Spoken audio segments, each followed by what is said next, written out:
বন্ধ করে দিচ্ছে।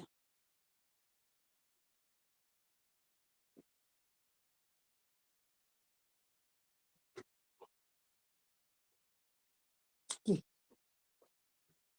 ডাকছো? ডাকছো? আমার ডাকছো? না, এমনি কিছু। হ্যাঁ, হ্যালো, কথা শোনা যাচ্ছে?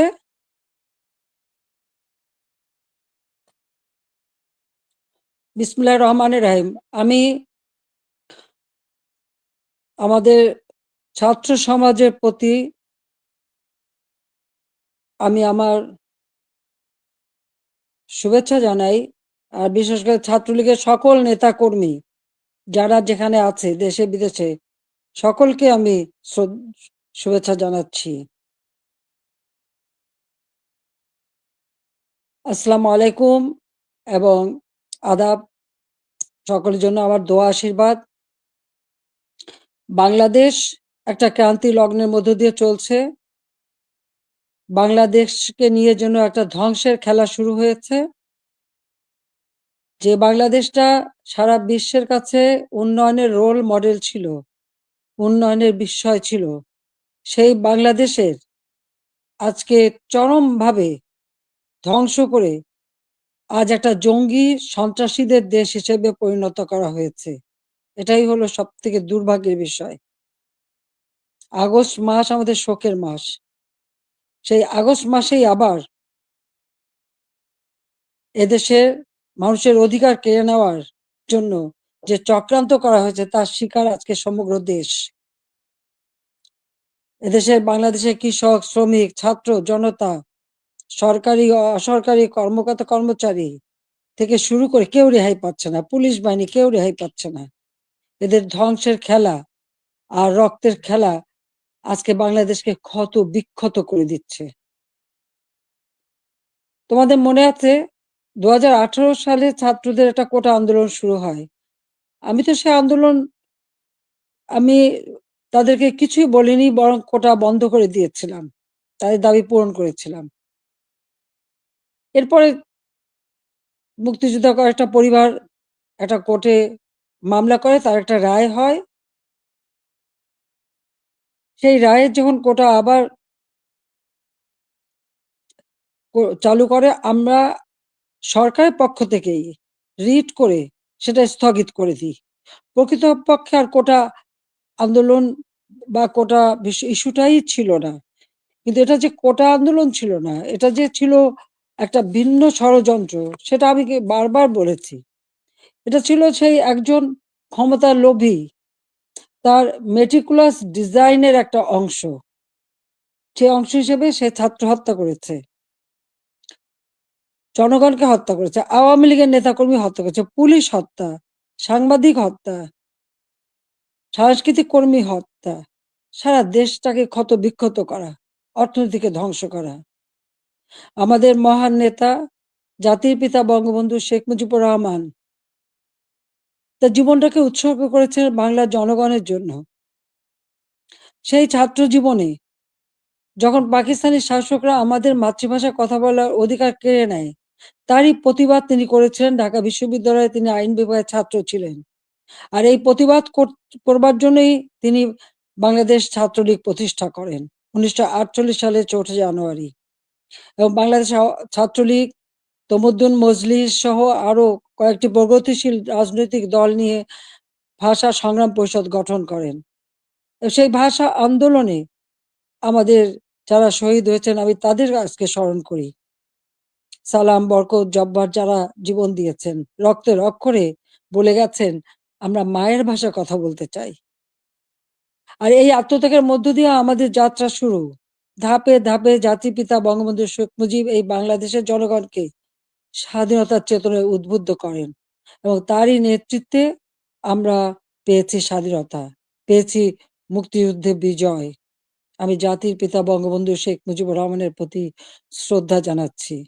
শ্রদ্ধা জানাই জাতীয় চার নেতার প্রতি, ৩০ লক্ষ শহীদের প্রতি, ২ লক্ষ মা বোনের প্রতি। মুক্তিযোদ্ধাদের জানাই সশ্রদ্ধ সালাম।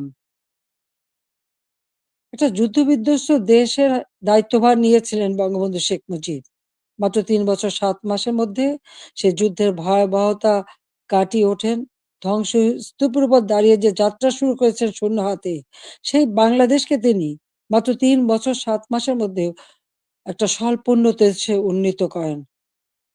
সে সময় যখন বাংলাদেশের মানুষের শান্তি শৃঙ্খলা ফিরে আসে, মানুষ একটু সুন্দর জীবনের স্বপ্ন দেখতে শুরু করে, ঠিক তখন আসে আঘাত। ৭৫ ১৫ই আগস্ট। ওই ধানমন্ডি ৩২ নম্বর বাড়ি, যেখান থেকে জাতির পিতা স্বাধীনতার ঘোষণা দিয়েছিলেন, পাকিস্তানি হানাদার বাহিনী তাকে গ্রেপ্তার করে নিয়ে গেছিল এই ঘটনার পর। তখন এই বাড়িটা তারা লুটপাট করেছিল, কিন্তু আগুন দিয়ে পোড়ায়নি, ভাঙেনি। মুক্তিযুদ্ধে বিজয়ের পর জাতিপিতা ফিরে আসতে সক্ষম হন বাংলাদেশে। ১০ই জানুয়ারি ১৯৭২ সালে তিনি প্রত্যাবর্তন করেন। এই বাড়িতে বসেই তিনি কিন্তু বাংলাদেশের এই বিধ্বস্ত বাংলাদেশকে গড়ে তোলেন। রাষ্ট্রপতি হিসেবে তিনি কিন্তু রাষ্ট্রপতি ভবনে থাকেননি, বা প্রধানমন্ত্রী হিসেবে প্রধানমন্ত্রী ভবনে থাকেননি। এই ছোট বাড়িটা, যে বাড়িটা আমার মা অনেক কষ্ট করে প্রতিটি ইট নিজের হাতে গেড়ে তিনি এই বাড়িটা গড়ে তুলেছিলেন।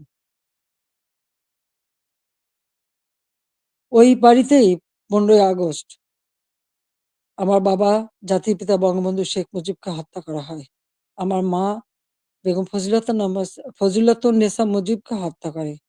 আমার ৩ ভাই, সকলেই আমার ছোট। মুক্তিযোদ্ধা ক্যাপ্টেন শেখ কামাল, মুক্তিযোদ্ধা লেফটেন্যান্ট শেখ জামাল এবং ছোট রাসেল, যার বয়স ছিল মাত্র ১০ বছর। তাদেরকে তো কেউ নির্মমভাবে হত্যা করে। কামাল জামালের নবপরিণীতা বধূ সুলতানা এবং রোজি জামালকে হত্যা করে। আমার একমাত্র চাচা শেখ আবু নাসের, তিনিও মুক্তিযোদ্ধা, পঙ্গু ছিলেন। ঘাতকের নির্মম বুলেটের আঘাতে তিনিও জীবন হারান।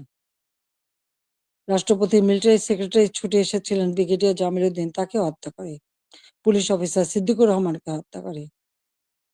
একই সাথে যুবনেতা শেখ ফজলুল হক মনিকে হত্যা করে, তার অন্তঃসত্ত্বা স্ত্রী আরজুমনি, তাকেও হত্যা করে। আব্দুর রব সানিবাদ, যিনি স্বাধীনতার সংগঠক ছিলেন, তাকে হত্যা করে। তার ১০ বছরের ছেলে আরিফ, ১৩ বছরের মেয়ে বেবি, ৪ বছরের নাতি সুকান্ত সহ ওই পরিবারের সদস্যদের নির্মমভাবে হত্যা করে। ১৫ই আগস্টে যারা শাহাদাত বরণ করেছে, আমি তাদের আত্মার মাগফিরাত কামনা করি।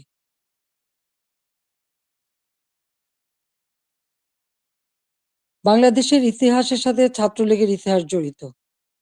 জাতির পিতা বঙ্গবন্ধু শেখ মুজিব বলেছিলেন, ছাত্রলীগের ইতিহাস বাংলাদেশের ইতিহাস। প্রতিটি সংগ্রাম, মুক্তিযুদ্ধে ছাত্রলীগের অবদান রয়েছে। ৭৫-এর পর গণতান্ত্রিক অধিকার প্রতিষ্ঠার জন্য যে সংগ্রাম করি, সেখানেও শহীদের তালিকায় ছাত্রলীগের সংখ্যাটাই বেশি। বারবার আঘাত এসেছে, একের পর এক কূ হয়েছে, হত্যা, কূ, ষড়যন্ত্রের রাজনীতি শুরু হয়েছে। সেখান থেকে বাঙালি জাতিকে উদ্ধার করে আমরা এদেশে গণতন্ত্র প্রতিষ্ঠা করি। ১৫ই আগস্ট আমার ছোট বোন রেহানা আর আমি বিদেশে ছিলাম বলে বেঁচে গিয়েছিলাম। ৬টি বছর প্রবাসে আমরা কাটাই। এরপর আমি সুযোগ পাই বাংলাদেশে ফিরে আসতে, বলতে গেলে অনেকটা জোর করে ফিরে আসি। যে দেশে আমার পিতামাতার ঘাতকের দল, যাদেরকে ইন্ডেমনিটি দেওয়া হয়েছিল, তাদের বিচার করা যাবে না। অর্থাৎ আমি একজন মানুষ হিসেবে আমার বাবা, মা, ভাইয়ের বিচার চাইতে পারবো না। সেই বিচারহীনতার সংস্কৃতি ছিল বাংলাদেশে। যে দেশে গণহত্যা চালিয়েছিল পাকিস্তান হানাদার বাহিনী, গ্রামের পর গ্রাম জ্বালিয়ে পুড়ে ছারখার করেছিল। মা বোনদেরকে ধরে নিয়ে ক্যাম্পে রেখে দিনের পর দিন পাশবিক অত্যাচার করত। সেই যুদ্ধাপরাধী যাদের বিচার জাতিপিতা শুরু করেছিলেন, তাদেরকেও কিন্তু ছেড়ে দেওয়া হয়, মুক্তি দেওয়া হয়েছিল তখন। সেই অবস্থায়ও কিন্তু আমি দেশে ফিরে এসেছিলাম একটা প্রত্যয় নিয়ে, যে আদর্শ নিয়ে, যে চেতনা দিয়ে বাংলাদেশ স্বাধীন হয়েছে। যে চেতনা নিয়ে বাংলাদেশ স্বাধীন হয়েছে, সেই মুক্তিযুদ্ধের চেতনাকে বাস্তবায়ন করা। যে আদর্শ বুকে ধারণ করে লাখো শহীদ রক্ত দিয়ে দেশ স্বাধীন করেছে, সেই শহীদের মর্যাদা রক্ষা করে বাংলাদেশের মানুষের অন্ন, বস্ত্র, বাসস্থান, চিকিৎসা, শিক্ষা, মৌলিক অধিকারগুলি নিশ্চিত করে বাংলাদেশকে একটা উন্নত, ক্ষুধা দারিদ্র্যমুক্ত বাংলাদেশ গড়ে তোলা, যা জাতির পিতা বঙ্গবন্ধু শেখ মুজিবের স্বপ্ন ছিল। এবং সেই কাজে আমরা কিন্তু সাফল্য অর্জন করেছিলাম। প্রথমবার সরকারে এসে আমরা অনেকগুলি উন্নয়নের কাজ করি, এরপর আসতে পারিনি। আবার বাংলাদেশে জঙ্গি, সন্ত্রাস, দুর্নীতির দেশ হয়েছিল, প্রায় ৮টি বছর সময় নষ্ট হয়। ২০০৮-এর নির্বাচনে আওয়ামী লীগ এককভাবে ৩০০ সিটের মধ্যে ২৩৩টা সিট পায়। বাংলাদেশের মানুষের আস্থা, বিশ্বাস অর্জন করে সরকার গঠন করি। ২০০৯ সাল থেকে ২০২৪ সাল এই বাংলাদেশ উন্নয়নশীল দেশের মর্যাদা পায়, যখন আমরা জাতির পিতার জন্ম শতবার্ষিকী ২০২০ সালে এবং স্বাধীনতার সুবর্ণ জয়ন্তী ২০২১ সালে উদযাপন করি, তখনই কিন্তু বাংলাদেশ উন্নয়নশীল দেশের মর্যাদা পায় এবং জাতিসংঘ স্বীকৃতি দেয়। জাতির পিতা বঙ্গবন্ধু শেখ মুজিবের সেই ঐতিহাসিক ৭ই মার্চের ভাষণ, সে ভাষণও ইউনেস্কো বিশ্ব প্রামাণ্য দলিলে স্থান করে দেয়। কারণ যে ভাষণ পৃথিবীর বিভিন্ন দেশে সামরিক, অসামরিক নেতারা ভাষণের মধ্য দিয়ে মানুষকে উজ্জীবিত করেছে, সেই ভাষণগুলির মধ্যে প্রায় ২৫০০ বছরের সকল ভাষণের মধ্যে জাতিপিতা বঙ্গবন্ধু শেখ মুজিবের ভাষণটি সর্বশ্রেষ্ঠ ভাষণ হিসেবে গণ্য হয়। আন্তর্জাতিক প্রামাণ্য দলিলে তার স্থান পেয়েছে। বাংলাদেশে এখন জাতির পিতা বঙ্গবন্ধু শেখ মুজিবের ভাষণ নিষিদ্ধ করেছে, কিন্তু আন্তর্জাতিকভাবে তো তার স্বীকৃতি পেয়েছে। ২১শে ফেব্রুয়ারি সারা বিশ্বে আন্তর্জাতিক মাতৃভাষা দিবস হিসেবে স্বীকৃতি পেয়েছে, যেটা আওয়ামী লীগ সরকার এসেই আমরা সেই উদ্যোগ নিয়েছিলাম এবং ইউনেস্কো কর্তৃক সেটা স্বীকৃতি পেয়েছিল। বাংলাদেশের উন্নয়ন, এটা তো শুধু, একথা তো কেউ বলতে পারবে না যে উন্নয়নটা শুধুমাত্র আমরা একটি দলের জন্য করেছি। এই উন্নয়নটা সারা দেশের মানুষের জন্য। আমরা দেশের ছেলে মেয়েদের, আমাদের ভবিষ্যৎ প্রজন্ম, তরুণ সমাজ, যারা এদেশের একদিন কর্ণধার হবে, তাদের জন্য মানসম্মত শিক্ষার পরিবেশ আমরা তৈরি করেছিলাম, যেখানে ছিল অনবরত সেশন জট। সেখান থেকে মুক্ত করে আমরা শিক্ষার পরিবেশ তৈরি করি। সাথে, সাথে ব্যাপকভাবে যাতে তরুণ সমাজের কর্মসংস্থান সৃষ্টি হয় তার জন্য আমি সমস্ত কিছু বেসরকারি খাতে উন্মুক্ত করে দিই। আমাদের দেশে মাত্র একটা টেলিভিশন ছিল, একটা রেডিও ছিল। কোনো মোবাইল ফোন ছিল না, ডিজিটাল ফোন ছিল না। ডিজিটাল বাংলাদেশ গড়ে তোলা এবং টেলিভিশন, রেডিওকে বেসরকারি খাতে উন্মুক্ত করে দেওয়া। ব্যাংক, বিমান থেকে শুরু করে প্রতিটি প্রতিষ্ঠান বেসরকারি খাতে উন্মুক্ত করে দিয়েছিলাম একটা লক্ষ্য নিয়েই, যে আমাদের তরুণ সমাজের কর্মসংস্থানের ব্যবস্থা হবে, সেই লক্ষ্য নিয়েই। আমাদের দেশের উন্নয়নের যত পরিকল্পনা আমরা নিয়েছি, সে পরিকল্পনাগুলি ছিল একেবারে গ্রাম পর্যায় পর্যন্ত। আমার গ্রাম, আমার শহর। সেভাবে যেন প্রত্যেকটা গ্রাম গড়ে ওঠে এবং প্রত্যেকটা গ্রামের মানুষ যেন নাগরিক সুবিধা পায়, সেই ব্যবস্থাও আমরা করেছিলাম। ডিজিটাল বাংলাদেশ গড়ে তুলব, প্রতিটি ইউনিয়ন পর্যায় পর্যন্ত আমরা ডিজিটাল সেন্টার খুলে দিই। সেখানে কর্মসংস্থানের ব্যবস্থা হয়। আমাদের দেশে একসময় মানুষ কোনো ইন্টারনেট ব্যবহার করত না। আজকে ১৩ কোটি মানুষ কিন্তু ইন্টারনেট ব্যবহার করে। মোবাইল ফোন ছিল না। সেই মোবাইল ফোনও উন্মুক্ত করে দিই এবং এখন ১৮ কোটি সিম ব্যবহার হয় এবং এর জন্য আমরা ট্রেনিং এর ব্যবস্থা করি। কম্পিউটার ট্রেনিং ইনকিউবেশন সেন্টার করে দিয়েছি। স্কুলে কম্পিউটার ল্যাব তৈরি করে দেওয়া হয়েছে। বিশ্ববিদ্যালয়ে বিনামূল্যে ইন্টারনেট সার্ভিস ব্যবস্থা করা হয়েছে। Wifi connection, broadband connection, Bangabandhu satellite ১ আমরা উৎক্ষেপণ করেছি। আধুনিক প্রযুক্তি জ্ঞান সম্পন্ন জাতি গড়ে উঠুক, সেটাই চেয়েছি। বিজ্ঞান প্রযুক্তি বিশ্ববিদ্যালয় ৯৬ সালে সরকার এসেই নির্মাণ করি। যাতে করে বিজ্ঞানের দিকে মানুষ ঝোঁকে, গবেষণায় প্রতি মনোযোগী হয়। কারণ বিজ্ঞানের বিকাশ ছাড়া কখনো কোনো দেশ উন্নতি লাভ করতে পারে না। সেজন্য এই ব্যবস্থা আমরা নিয়েছিলাম। এরপরে টেক্সটাইল বিশ্ববিদ্যালয়, ফ্যাশন ডিজাইন বিশ্ববিদ্যালয়, ডিজিটাল বিশ্ববিদ্যালয়, ইসলামিক আরবি বিশ্ববিদ্যালয়, এভিয়েশন এবং আম এয়ারোস্পেস বিশ্ববিদ্যালয় থেকে শুরু করে কৃষি বিশ্ববিদ্যালয়, বহুমুখী বিশ্ববিদ্যালয় আমরা করে দিয়েছি। মেডিকেল বিশ্ববিদ্যালয়, সবগুলি কিন্তু আওয়ামী লীগের করা, আওয়ামী লীগের হাতে গড়া। একটার পর একটা ইনস্টিটিউট করে দিয়েছি। ব্যাপকভাবে কর্মসংস্থান সৃষ্টি করেছে। পাবলিক সার্ভিস কমিশনে প্রতি বছর নিয়মিত পরীক্ষা হওয়া শুরু করে। ছেলেমেয়েরা যথাযথভাবে মেধার ভিত্তিতেই কিন্তু চাকরি পেয়েছে, কাজ পেয়েছে। কর্মসংস্থান ব্যাংক প্রতিষ্ঠা করে দিয়ে যেখান থেকে বিনা জামানতে ঋণ নিয়ে সবাই যেন কাজ করতে পারে, কর্মসংস্থান ব্যবস্থা যাতে হয়। ব্যাপক হারে যেন বিদেশি বিনিয়োগ আসে, সেই সুযোগ আমরা সৃষ্টি করে দিই এবং সেই বিনিয়োগ এসেছে। ২০০৯ সালে সরকার এসে আমি প্রেক্ষিত পরিকল্পনা প্রণয়ন করি ২০১০ থেকে ২০২১। এটার লক্ষ্য ছিল বাংলাদেশকে আরো উন্নত করা, বাংলাদেশের মানুষের জীবন মান উন্নত করা, আধুনিক বিশ্বের সঙ্গে যাতে তাল মিলিয়ে চলতে পারে সেই ব্যবস্থা করা এবং সেটাই আমরা কিন্তু করেছিলাম। আজকে আমাদের এটা বললে চলবে না যে মুক্তিযুদ্ধ, জাতির পিতা বঙ্গবন্ধু শেখ মুজিবের অবদান এবং গণতন্ত্র প্রতিষ্ঠার সংগ্রাম, এর সবকিছুই কিন্তু আমাদের আন্দোলন সংগ্রামের ফসল। জাতির পিতা বঙ্গবন্ধু শেখ মুজিব যদি এদের স্বাধীন না করতেন, তাহলে আমরা কোথায় থাকতাম? পাকিস্তানের একটা প্রদেশ। পাকিস্তান আমলে একজন বাঙালি কিন্তু সেক্রেটারি হতে পারেনি। একজন বাঙালি কিন্তু মেজর জেনারেল পর্যন্তও যেতে পারেনি, মাত্র মেজর হিসেবেই থাকতে পারত। একজন মাত্র কর্নেল ছিল। পাকিস্তান আমলে কিন্তু আমাদের শিক্ষার কোনো উচ্চশিক্ষার সুযোগই ছিল না। এমনকি বিদেশে যেতে হলে ওই পাকিস্তানের রাজধানীতে যেয়ে বিদেশের আমাদের পাসপোর্ট এবং ভিসা নিতে হতো। আন্তর্জাতিক ফ্লাইট করাচি থেকে নিতে হতো। সেটা আমার নিজের অভিজ্ঞতা আছে। ৬৯ সালে যখন আমি বিদেশে যাই, ওই করাচিতে যেয়ে থেকে ভিসা নিয়ে তারপর যেতে হয়েছে। কিন্তু দেশ স্বাধীন হবার পরে তো সেটা ছিল না। আমদানি-রপ্তানি ব্যবসা পূর্ববঙ্গে কেউ করতে পারত না। ওই পাকিস্তানে যেয়েই করতে হতো। কিন্তু আমরা স্বাধীনতা অর্জন করতে পেরেছি বলেই সকল সুযোগ আমরা পেয়েছি। আমাদের ছেলেমেয়েরা উচ্চ শিক্ষার সুযোগ পেয়েছে। আমাদের মুক্তিযুদ্ধের ইতিহাস, আমাদের গৌরবের ইতিহাস, আমাদের বিজয়ের ইতিহাস। এই ইতিহাস কেউ মুছে ফেলতে পারবে না। আমি জানি এটা মুছে ফেলার চেষ্টা হচ্ছে। সংবিধানকে ধ্বংস করা, জাতীয় পতাকা ধ্বংস করা, অনেক চেষ্টাই করা হয়েছে। কিন্তু লাখো শহীদের রক্তের বিনিময়ে যে পতাকা পেয়েছি, যে সংবিধান পেয়েছি, যে স্বাধীনতা পেয়েছি, তা ওই কয়েকজন বুলডোজার দিয়ে ভেঙে গুঁড়িয়ে দেবে এ শক্তি তাদের হয়নি এখনো। এটা তাদের দুর্বলতার প্রকাশ।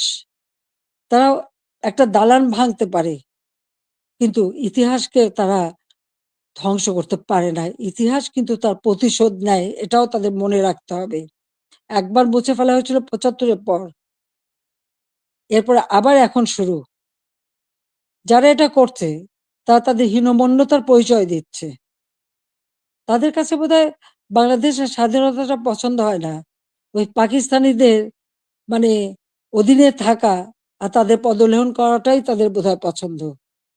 আজকে অন্তত আমরা বলতে পারি, জাতির পিতা স্বাধীনতার পর যুদ্ধ বিধ্বস্ত দেশ যখন গড়ে তোলেন, তখনও কিন্তু ছাত্রছাত্রীদের বিনামূল্যে বই দিতেন, বিনামূল্যে কাপড় চোপড় দিয়েছেন, প্রত্যেক বাড়ি বাড়ি ত্রাণ সামগ্রী পৌঁছে দিয়েছেন। বাংলাদেশের মানুষের কল্যাণে তিনি কাজ করে দিয়ে গেছেন এবং পথ দেখিয়ে দিয়ে গেছেন। আর তারই পদাঙ্ক অনুসরণ করে আমরা বাংলাদেশ পরিচালনা করে বাংলাদেশকে কিন্তু উন্নত করেছি। আজকে আমরা বিনামূল্যে পাঠ্য পুস্তক দিতাম ১লা জানুয়ারি। আবার প্রশ্ন, এবছরে কেন এখনো বই দিতে পারল না? ফেব্রুয়ারি মাস শুরু হয়ে গেছে, এখনো বই দিতে পারেনি। অথচ কোভিডের সময় যখন অর্থনৈতিক মন্দা বিশ্বব্যাপী, তখনও আমরা ঠিক ১লা জানুয়ারি আমাদের শিক্ষার্থীদের হাতে বই তুলে দিয়েছিলাম সময় মতো। তাদের পড়াশোনা, স্কুলে যাওয়া বন্ধ ছিল, অনলাইনে পড়াশোনা করা বা টেলিভিশনের মাধ্যমে একটা ক্লাসগুলি সেটা তুলে ধরা তাদের কাছে। ঘরে বসে আমার ঘর আমার স্কুল, এই কর্মসূচি বাস্তবায়নের মাধ্যমে পড়াশোনা যাতে অব্যাহত থাকে সেই ব্যবস্থাই আমরা করে দিয়েছিলাম। প্রত্যেকটা শিক্ষা প্রতিষ্ঠান একেবারে প্রাইমারি লেভেল থেকে নিয়ে শুরু করে সবগুলি কিন্তু উন্নতি আমরা করেছি। মাদ্রাসার শিক্ষার উন্নতি করেছি, স্বীকৃতি দিয়েছি, কওমি মাদ্রাসাকেও আমরা স্বীকৃতি দিয়েছি এবং অনেক অনেক মাদ্রাসা আমরা সরকারিকরণ বা সেগুলি আমরা যাতে আমাদের সব রকম সহযোগিতা পায় সেই ব্যবস্থাও আমরা করে দিয়েছি। আমাদের শিক্ষা যাতে কোনো মতে ক্ষতি না হয়, প্রত্যেকটা ছেলেমেয়ে যাতে স্কুলে যেতে পারে, প্রাইমারি শিক্ষা আমরাই প্রতিষ্ঠিত করি এবং সেই সাথে সাথে মায়ের নামে আমরা একটা বিশেষ অনুদান পাঠাতাম বাচ্চাদের স্কুলে পাঠানোর জন্য। উপবৃত্তি দেওয়া, বৃত্তি দেওয়া এবং উচ্চশিক্ষার সুযোগ করে দেওয়া, সেই পদক্ষেপ আমরা নিয়েছিলাম যাতে আমাদের গরিব মেধাবী ছেলে মেয়েরা যথাযথভাবে পড়াশোনা করতে পারে, সেই সুযোগটা আমি করে দিয়েছিলাম। ৪ কোটির উপর শিক্ষার্থী এই সুযোগ পেত। এমনকি বঙ্গবন্ধু মেমোরিয়াল ট্রাস্ট, আমরা যখন দেশে ফিরে আসি ওই বাড়িটি আমরা তো ব্যক্তিগত কাজে ব্যবহার করিনি। ৩২ নম্বরের বঙ্গবন্ধু ভবন আমরা ২ বোন জনগণকে দান করে দিয়েছিলাম বঙ্গবন্ধু মেমোরিয়াল ট্রাস্ট করে, এবং সেখানে একটি মিউজিয়াম করেছিলাম সেই স্মৃতি রক্ষার জন্য। আর সেই ট্রাস্টের মাধ্যমে ছাত্রছাত্রীদের আমরা বৃত্তি দিতাম, কম করে হলেও ৫০০ টাকা, উপরে ২,০০০ টাকা। মেডিকেল ইঞ্জিনিয়ারিং পর্যন্ত যারা পড়তো সকলের জন্য এই বৃত্তি উন্মুক্ত ছিল। ১৮০০ শিক্ষার্থীকে আমরা বৃত্তি দিতাম। তাছাড়া অনেক দুস্থ এবং গ্রেনেড হামলা আহত নিহত পরিবার, তাদেরকে মাসোহারা দিতাম। কোভিডের সময় এই বঙ্গবন্ধু মেমোরিয়াল ট্রাস্ট থেকেই ৫ কোটি টাকা দিয়ে আমি ফান্ড করে দিয়েছিলাম প্রাইম মিনিস্টার অফিসে, যেখান থেকে কোভিডে যারা আক্রান্ত তাদের সহযোগিতা করা। আমরা ভূমিহীন গৃহহীনদের ঘরবাড়ি করে দিই। বঙ্গবন্ধু মেমোরিয়াল ট্রাস্ট থেকে ৫ কোটি টাকা দিয়ে আমি বিশেষ তহবিল গঠন করে দিই, যেখানে জমি পাওয়া যেত না, সেই জমি ক্রয় করে ভূমিহীন গৃহহীন মানুষকে ঘরবাড়ি করে দেওয়া। যাদের ঠিকানা ছিল না, তাদের আমি ঠিকানা দিয়েছিলাম।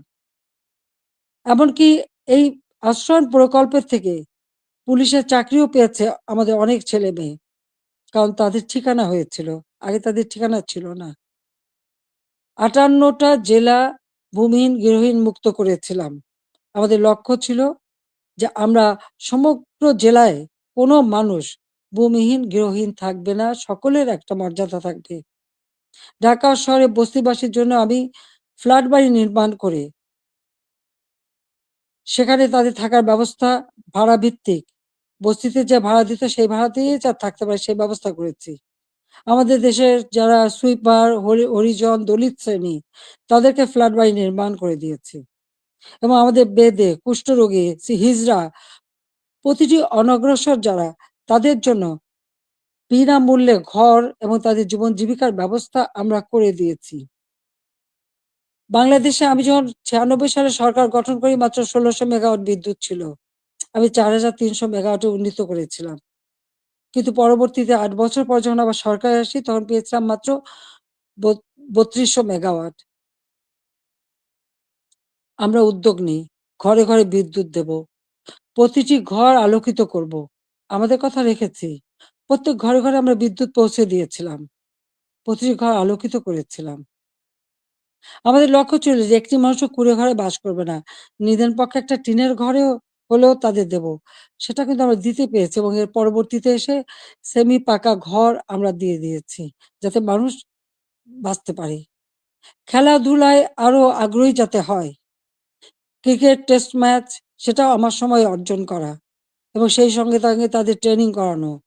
ক্রিকেট, ফুটবল বা দেশীয় খেলা, হকি, প্রত্যেকটা খেলার সুযোগ আমরা করে দিয়েছি এবং ছেলেমেয়ে উভয়ই সুযোগ পেত। আমাদের সে প্রাইমারি স্কুলে মেয়েদের জন্য বঙ্গমাতা গোল্ড কাপ টুর্নামেন্ট এবং ছেলেদের জন্য বঙ্গবন্ধু শেখ মুজিব গোল্ড কাপ টুর্নামেন্টের মাধ্যমে সেই ছোট্টবেলার থেকে যাতে তারা খেলতে পারে সেই ব্যবস্থা আমরা করে দিয়েছি। আজকে কি দুর্ভাগ্য আমাদের! আমাদের মেয়েরা ফুটবল খেলতে যেয়ে সারা অনেক দেশ থেকে কিন্তু তারা জয়ী হয়ে এসেছে, বাংলাদেশের সুনাম করে এসেছে। আজকে আমাদের দেশে তারা খেলতে পারছে না। কেন? মেয়েদের খেলার অধিকার নাই কেন? সেটা আমার প্রশ্ন। তাদেরকে কেন বাধা দেওয়া হলো? যারা এই বাধা দেন তারা কি ভুলে যান? আমাদের নবী করিম সাল্লাল্লাহু আলাইহি ওয়াসাল্লাম যখন ইসলাম ধর্ম প্রচার করেন, তখন কে ১ম ইসলাম ধর্ম গ্রহণ করেছিল? ইসলাম ধর্ম গ্রহণ করেছিল একজন নারী। তিনি বিবি খাদিজা। তিনি ১ম ইসলাম ধর্ম গ্রহণ করেন। সে কথাটা তাদের ভুললে চলবে না। মায়ের পেটেই সন্তান জন্ম নেয়। আর সেই মায়ের জাতিকে অবমাননা করা কেন? সেটা আমার প্রশ্ন। খেলাধুলা, সংস্কৃতি চর্চা, সা সাহিত্য চর্চা, এই সংস্কৃতি তো আমাদের অধিকার, সকলের অধিকার। এখানে নারী পুরুষের কোনো ভেদাভেদ থাকতে পারে না। আর ইসলাম ধর্ম কখনো তা বলে না। কিন্তু আজকে আমরা দেখছি শুধু মেয়েদের খেলতে যে দেওয়া হয় না তা না। শিক্ষকদের লাঞ্ছিত করা হয়। এটা কেমন ধরনের কথা? শিক্ষক আমাদের গুরুজন। তাদের প্রতি আমাদের সম্মান দেখাতে হবে। আর সেই সম্মান যে আমরা দেখাই সেটা তো আপনারা জানেন। এমনকি আমি প্রধানমন্ত্রী হবার পরেও আমার ইউনিভার্সিটির শিক্ষক, তাদেরকে আমি সম্মান করতাম। আমার স্কুলের শিক্ষক যাদের সঙ্গে দেখা হওয়ার সাথে, সাথে আমি সম্মান করতাম। তাদের পা ধরে সালাম করতাম। কারণ শিক্ষক গুরুজন। কিন্তু আমি জানি না এই কোটা আন্দোলনের নামে এমন একটা পরিবেশ সৃষ্টি করে ফেলা হলো যে ছাত্রছাত্রীরা শিক্ষকদের অপমান করে। তাদের গলায় জুতার মালা পরায়। তাদেরকে গাছের সাথে বাঁধে। তাদেরকে দিয়ে জোর করে পদত্যাগ করায়। কেন এই ধরনের বেয়াদবি কেন শিখাবে বা এই শিশুদের কোমলমতি শিশুদের এবং ছাত্রছাত্রীরা কেন এই বেয়াদবি করবে? আজকে ছাত্রছাত্রীরা শিক্ষকদের বয়কট করে।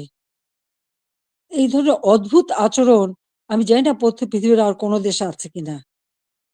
তাহলে আমরা কি পরিচয় দেব? যে দেশের মানুষ ৭১ সালে মুক্তিযুদ্ধে বিজয় অর্জন করে বিজয়ী জাতি হিসেবে সারা বিশ্বে সম্মান পেয়েছে, আজকে সেই দেশের মানুষ কাছে কোথায়? কোথায় সেই সম্মান? যে দেশটাকে আমি জাতির পিতা বঙ্গবন্ধু শেখ মুজিবের আদর্শ বুকে নিয়ে যে বাংলাদেশকে আমি উন্নয়নশীল দেশের মর্যাদা এনে দিয়েছিলাম। আমাদের অর্থনীতি, আন্তর্জাতিকভাবে ৩৫তম অর্থনীতির দেশ হিসেবে স্বীকৃতি পেয়েছে। দারিদ্র্যের হার ৪১ ভাগ থেকে আমি ১৮.৭ ভাগে নামিয়ে এনেছিলাম। হতদরিদ্র ২৫ ভাগ থেকে আমি ৫.৬ ভাগে নামিয়ে এনেছিলাম। আমাদের সাক্ষরতার হার ৪৫ ভাগ থেকে ৭৮.৮ ভাগে উন্নীত করেছিলাম। এবং আমাদের দেশের ছেলেমেয়েরা দেশে বিদেশের জন্য যে পড়াশোনা করতে পারে, প্রধানমন্ত্রীর দপ্তরে আমি আলাদা শিক্ষা সহায়তা ট্রাস্ট ফান্ড করে দরিদ্র মেধাবী ছাত্রদেরকে আমি বৃত্তি দিতাম, যাতে তারা আরো উচ্চ শিক্ষা নিতে পারে, পিএইচডি করতে পারে বা অন্য যে কোনো উন্নত মানের শিক্ষা দেশে বিদেশে করতে পারে। সেইভাবে তাদের বৃত্তি দেওয়া শুরু করেছিলাম। কেন করেছিলাম? আমাদের তরুণ প্রজন্মের ভবিষ্যতের জন্য। কারণ যারা এদেশ একদিন দায়িত্ব নেবে, তারা যেন সুষ্ঠুভাবে দেশকে এগিয়ে নিয়ে যেতে পারে, সেই লক্ষ্য নিয়েই তো। আজকে আমি দেখি শিক্ষার অধিকার থেকে বঞ্চিত করা হচ্ছে। বিভিন্ন বিশ্ববিদ্যালয় থেকে ছাত্রদের বের করে দেওয়া হচ্ছে। তাদের সার্টিফিকেট বাতিল করা হচ্ছে। তাদের শিক্ষাবর্ষ কেড়ে নেওয়া হচ্ছে। কি অপরাধ তাদের? আমরা যখন বৃত্তি দিয়েছি, আমরা যখন মানুষকে সহযোগিতা করেছি, আমরা তো কোনো দল দেখিনি। দল মত নির্বিশেষে মেধাবী যারা তারাই চাকরি পেয়েছে, তারাই সুযোগ পেয়েছে। তাদের জন্য আমি করেছি। আমি প্রধানমন্ত্রী হিসেবে মানুষকে মানুষ হিসেবেই দেখেছি। হ্যাঁ, একটা দেশে মাল্টি পার্টি সিস্টেম থাকে, বহুদলীয় গণতন্ত্র। সেখানে সকলের মতের ভিন্নতা থাকতে পারে। কিন্তু তার মানে এই না যে সকলের অধিকার থেকে কেড়ে নিতে হবে। ছাত্রদের শিক্ষার অধিকার, এটা ছাত্রদের অধিকার। দল মত নির্বিশেষে সকলের অধিকার। সেই অধিকার থেকে কাউকে বঞ্চিত করা, এর থেকে অন্যায় আর কিছু হতে পারে না। কিন্তু দুর্ভাগ্যের বিষয় যে আমরা দেখি সেই বৈষম্যহীন আন্দোলনের মাধ্যমেই আজকে বৈষম্য সৃষ্টি করা হচ্ছে। ছাত্রদের শিক্ষার অধিকার থেকে বঞ্চিত করা হচ্ছে। শিক্ষকদের অপমান করা হচ্ছে। শিক্ষা প্রতিষ্ঠানগুলির পরিবেশ নষ্ট করা হচ্ছে। কেন এই অবস্থা থাকবে? বাংলাদেশে ২০২৪ সালে যে ঘটনা ঘটলো, সেখানে পুলিশদের পিটিয়ে পিটিয়ে হত্যা করা। একটা অন্তঃসত্ত্বা নারী পুলিশ যে বারবার বলছে, ভাই আমাকে মারবেন না, আমার পেটে বাচ্চা। মানুষ এত অমানুষ হয় কিভাবে যে তাকে পিটিয়ে পিটিয়ে হত্যা করা হলো? আগুন দিয়ে পুলিশ ফাঁড়িতে জ্বালিয়ে দেওয়া এবং সেখানে আগুন দিয়ে পুড়িয়ে ফেলা। মানুষকে মেরে পা বেঁধে ঝুলিয়ে রাখা, ঠিক কসাইখানায় পশু জবাই দিয়ে যেমন পা বেঁধে ঝুলিয়ে রাখে, সেইভাবে তাদের ঝুলিয়ে রাখা।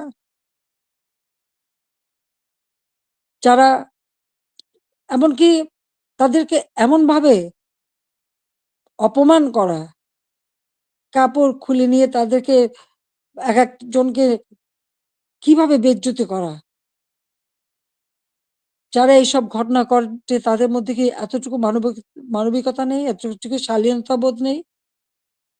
কি করে একটা মানুষ এভাবে মানুষকে অত্যাচার করতে পারে? আমরা তো ১৫ বছর ৭ মাস তো ক্ষমতায় ছিলাম। এইভাবে তো আমরা কাউকে অপমান করিনি বা এভাবে দলীয়করণ আমরা করিনি। ব্যবসা-বাণিজ্য আজকে কেউ করতে পারছে না। ব্যবসায়ীদের উপর অনবরত আক্রমণ, গ্রেপ্তার, কলকারখানা বন্ধ, হাজার হাজার শ্রমিক বেকার হয়ে যাচ্ছে। আজকে কৃষক চাষ করতে পারছে না। সার নেই, বিদ্যুৎ নেই, সেচ দিতে পারে না। এই অবস্থা তো বাংলাদেশে ছিল না। আমি তো এই অবস্থা রেখে আসিনি। বাংলাদেশে মানুষের খাদ্য নিরাপত্তা নিশ্চিত করেছি। উত্তরবঙ্গে মঙ্গা লেগেই থাকতো, সেখানে মঙ্গা দূর করেছি। যারা একবেলা খাবার পেত না, অন্তত ৩ বেলা তারা খাবার পেত।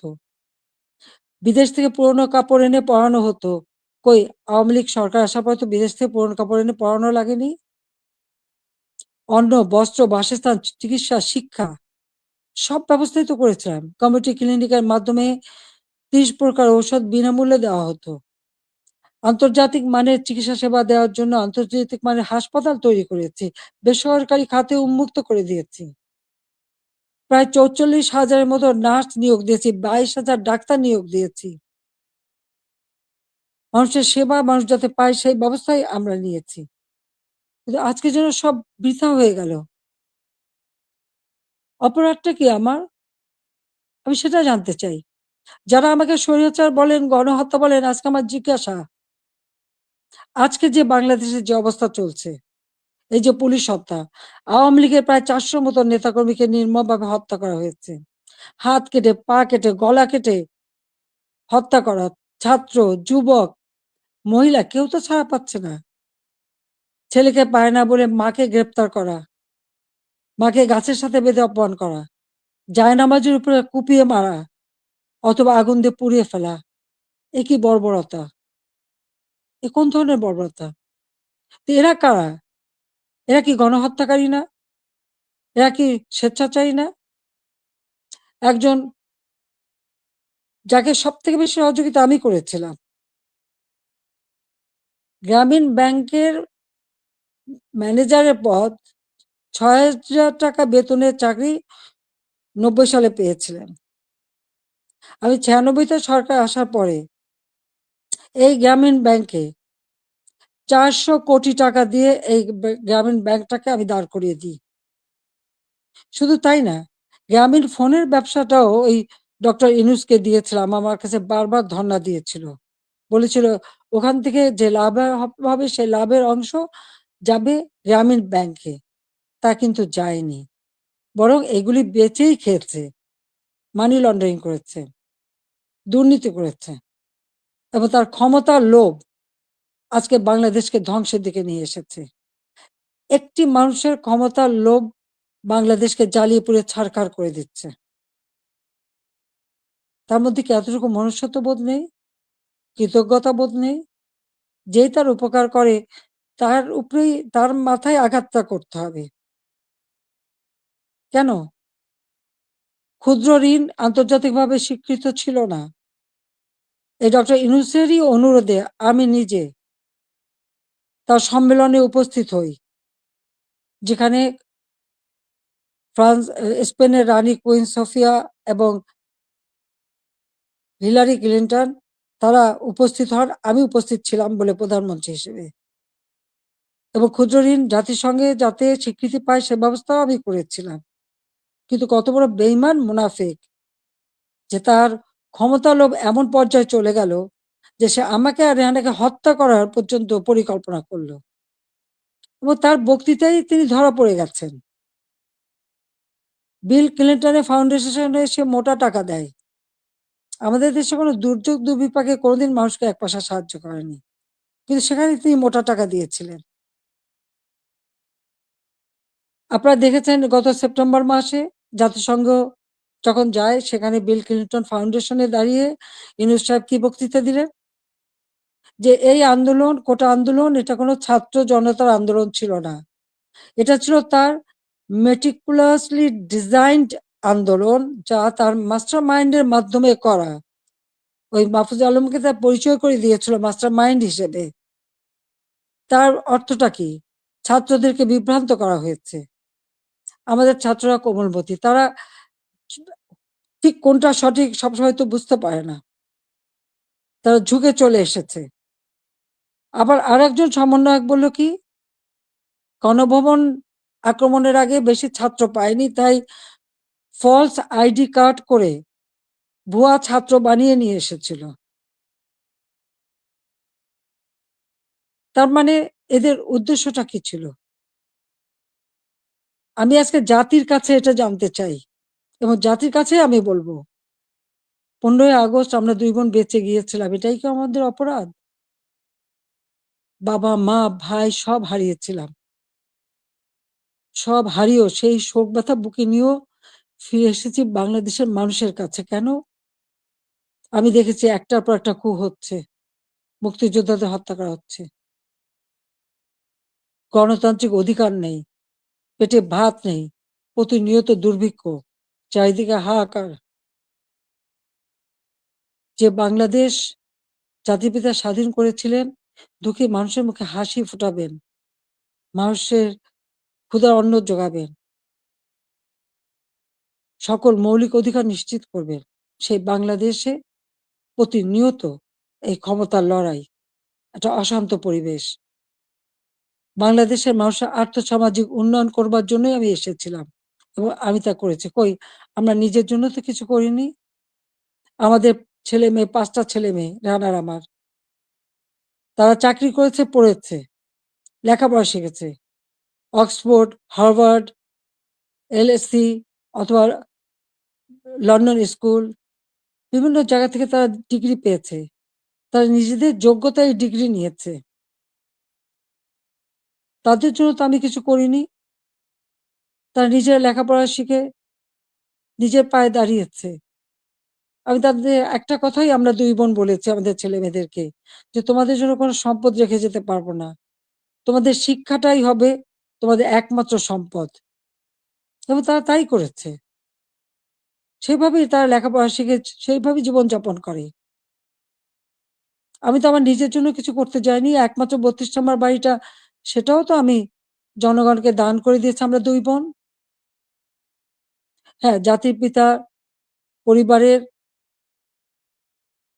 নিরাপত্তা দেওয়ার জন্য একটা আইন করা হয়েছিল। সেই সূত্রে একটা বাড়ি রেহানাকে থাকতে দেওয়া হয়েছিল। আর আমার স্বামী, তিনিও চাকরিজীবী নিউক্লিয়ার সায়েন্টিস্ট ছিলেন। তার একটা বাড়ি ৫ নম্বরে, যেটা জয়পুতুলের। আজকে সেই বাড়িও পুড়িয়ে দেওয়া হয়েছে। রেহানার বাড়িও লুট করা হয়েছে। আর গণভবন তো সরকারি, সেটা ভাঙাচোরা, লুটপাট, 2 হাতে লুট করা হয়েছে। এমনকি ডক্টর ইউনূস নিজেই ওখানে চলে গেছেন তার সমন্বয়কদের সাথে নিয়ে, উপদেষ্টাদের সাথে নিয়ে। তিনিও বোধহয় লুটপাট করতে গিয়েছিলেন। আর ৩২ নম্বর, এটা তো আমরা কোনো ব্যক্তিগতভাবে ব্যবহার করিনি। মিউজিয়াম সারা বিশ্বের অনেক বড় বড় নেতারা এসেছেন, রাষ্ট্রপ্রধান এসেছেন, সরকার প্রধান এসেছেন, ওই বাড়ি ভিজিট করেছেন। আজকে সেই বাড়িটা ভেঙে ফেলা হচ্ছে কেন? বাড়িটার কি অপরাধ? ওই বাড়িটাকে কেন এত ভয়? আমি দেশের মানুষের কাছে আজকে বিচার চাই। আমি দেশের জনগণের কাছে বিচার চাই। বলুন আপনারা, আমি কি আপনাদের জন্য কিছুই করিনি? আমি কি আপনাদের অন্ন, বস্ত্র, বাসস্থান, চিকিৎসার ব্যবস্থা করে দেইনি? আপনাদের ঘরে আলো জ্বালিনি? আপনাদের ছেলেমেয়ের লেখাপড়া শিক্ষার ব্যবস্থা করিনি?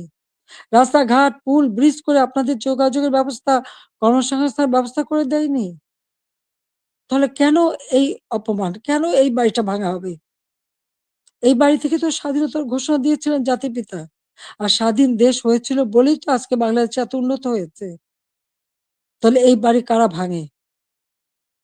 আমি আপনাদের কাছে, দেশের জনগণের কাছে বিচার চাই। আমি ছাত্র সমাজের কাছেও এটা বলবো, যে যারা বিভ্রান্ত করে তোমাদেরকে বিভ্রান্তির পথে নিয়ে গিয়েছিল, ওই সাধারণ ছাত্রছাত্রীদের প্রতি তো আমাদের কোনো রাগও নেই, কোনো অভিযোগও নেই। কারণ আমি জানি তোমাদের এই বয়সটাই এরকম। কিন্তু সকলে তো এর মধ্যে ঢোকেনি তো। যারা আজকে এই ধরনের ধ্বংস করছে, যারা মানুষ হত্যা করেছে, তারা তো খুনি হিসেবে চিহ্নিত হবে। এখানে সাধারণ ছাত্রছাত্রীদের কোনো দায়বদ্ধতা নেই। কাজে আমি মনে করি যে এর থেকে সাধারণ ছাত্রছাত্রীদের দূরে থাকা ভালো। এদের এই ধ্বংসযজ্ঞে যেন অংশ না নেয়। বরং লেখাপড়ার পরিবেশ ফিরে আসুক, আরো উন্নত জীবন তোমরা পাও, আমি সেই দোয়াই করি। কিন্তু যে ইতিহাস আমাদের রক্তের অক্ষরে লেখা, সেই ইতিহাস ভুললে পরে নিজেদের অস্তিত্ব থাকবে না। সেই ইতিহাস ভুললে পরে আমরা বিশ্বে মাথা তুলে দাঁড়াতে পারবো না, চলতে পারবো না। 15ই আগস্টের পরে আমরা পারতাম না। খুনের জাতি হিসেবে পরিচিত ছিল এই দেশ। ভিক্ষার জাতি হিসেবে পরিচিত ছিল। প্রাকৃতিক দুর্যোগের দেশ হিসেবে পরিচিত ছিল।